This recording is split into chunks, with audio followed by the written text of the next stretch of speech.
Hey, buddy, it's John, retired old man, sitting here on the back porch. It is a Wednesday afternoon and a beautiful day up here in the Upper East Side of Texas.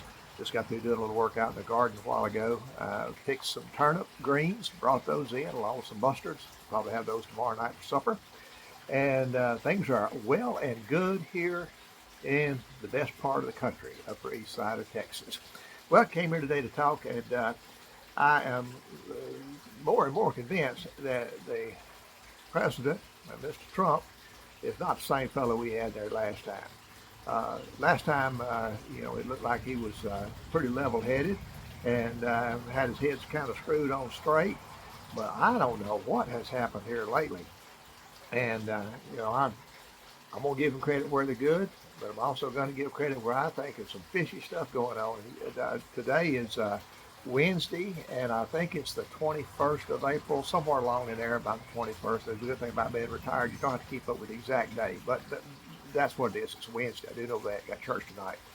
And, but probably yesterday on his Truth Social, he put something out. Of course, his FISA thing, which is a Republican deal that never would have been started. Of course, everybody was gun shy of 9/11, and they couldn't get that thing passed quick enough to where they were going to spy on foreign folks, trying to find intelligence on the United States. Of course, if an American citizen got caught up in it, we weren't going to go after them.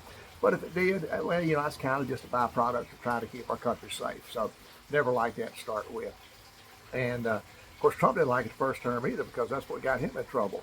And he said, "I'll get rid of it." Now, all of a sudden, yesterday I believe it was post. I didn't see the actual post. I saw the picture of the post. I've seen it in several different places, so I'm going to assume it's right. Several people commented on it, but the comment was, that he'd be prepared to give up a few rights as a citizen to protect the country. Well, I am dead set against that.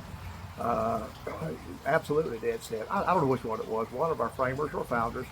It's often quoted that you can either have freedom or you can have security, but you can't have both. You're either going to have freedom or you're going to have security, but you can't have both. And I think that's probably where we're going to be in here for. I think we're slowly been eroding our freedoms for the last 50 years, and I think we have a president right now who last term said some things too. He said some things about red flag laws, which I'm totally against. Just to be on clear on that, I'm totally against that. But he even made the mention right then, well, the right to due process is, we can probably put that aside if we worry about that later. No, due process is that's protected. It's not a right given, it's protected. It's a protected right by the Constitution of our United States. But when somebody comes up and the President of the United States says, well, it's okay for me to give up a few rights in order to protect our country with something that shouldn't be there to start with. Totally opposed to that. I don't know what's wrong. I don't know if somebody's been compromised. I don't know if he's given over the deep state. But the same fellow we had there last time is definitely, from the appearance, not the same fellow we got there last time. I did not vote for President Trump in the primary. Just full disclosure, I did not. I voted for someone else that I thought would be more level-headed. I was of the opinion at that time in the primary that if he was reelected, he'd be vindictive, which has certainly turned out to be that way. But in the general election, I had no choice. Of course, I had to vote for President Trump then, and we did dodge a bullet that last time. But so much going on right now, I'm just totally discouraged. We don't have enough people, Republican and Democrat, to keep the SAVE Act going. That thing is just dead it's dead in the water based on Senator Thune. One man can stop that. I don't see how that's possible. 80% of the Americans are mostly Republicans, a lot of Democrats, but most Republicans. And of course, that'd be 80% of the voting population support the Voter ID Act. And it just boggles my mind that my vote won't be protected. So here's my deal. If nobody's going to protect my vote, is not worried about the integrity and security of my vote, I'm not too crazy about giving my vote to anybody else from this point forward.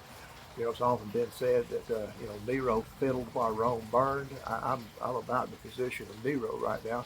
I'm just gonna sit back and fiddle and just let the thing burn up. Anyway, I'll probably change my mind in a day or two on that. But I'm really, really, really disappointed in President Trump. I'm disappointed it's too much. I don't even tell people I'm a Republican anymore. I just say I'm an independent and just let it ride that. Be a long time before I vote for another Republican. I won't be voting for a Democrat, but it'll be a long time. From this point forward, I'm voting for people. I'm not voting against anybody. If I can't vote for somebody, I'm going to stay at home. So that's my pearls of wisdom, whatever it is today. Hey, y'all have a good day. God bless. We'll see you on the next video.